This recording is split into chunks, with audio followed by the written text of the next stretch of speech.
I love those. Thanks, Goody. Thank you. What's your name in your Look at those boots. Yes. I know. God, it's so weird. I almost wore those. It Did would have you? been really embarrassing because one of us would have had to go The other home. side? Sorry? Yeah, you're good. All right. Well, Chris, we need to talk about the cable knit sweater that the cable internet is knit obsessed sweater, with. yeah. Have you seen it? What do you think? Yeah, I've seen the reaction. I kept all the clothes.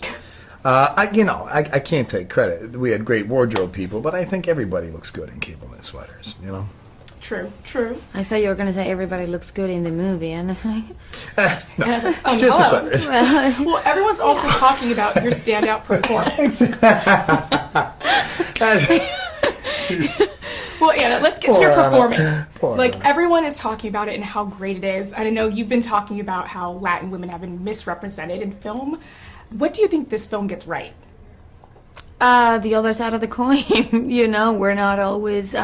This movie wouldn't have been the same if Martha was a sexy nurse, for sure. Yeah. It would have Yeah. been like a whole complete, different story. And we're not.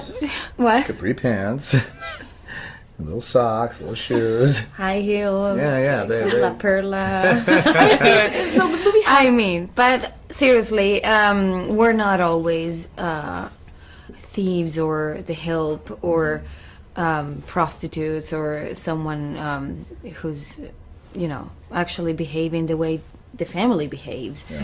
We're like culture people with roots. We care about family. We care about our, What's right? what's right. And it was so amazing to see this in the movie and to see it succeed and actually be rewarded for it. Yeah, and I love that it also has, a modern twist. Whodunits are usually 30s classics, and, you've got cell phone usage. And it made me think a little bit about social media and celebrities and branding. How has social media helped you guys, hone your brand and basically empower you to control your image? Brand.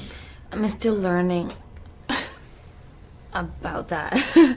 I still feel like it's a full-time job, and I don't know if I have the time or the patience or the taste for it. I don't know. I'll do my best, but I don't know if I'm good at it. You're quite active, though. Yeah. Yeah, but it has nothing to do with my brand. I think brand is a really silly word. Or I guess, how about empower you as, like, an individual? Just as a... Sure, it's not even meant to, well, it's certainly not meant to empower me. It's, there's this weird dichotomy of being in the job we're in because, when you speak up, everyone says you're an actor, shut up. And then if you don't say something, they're like, you're an actor, you should be using your voice. And it's like, well, where's the common ground? So it's hard to find the balance in terms of when and where and on what you choose to speak out on. And I think we're living in really tricky times, and we're all very privileged on this side of the side of the aisle, and sometimes some things matter too much.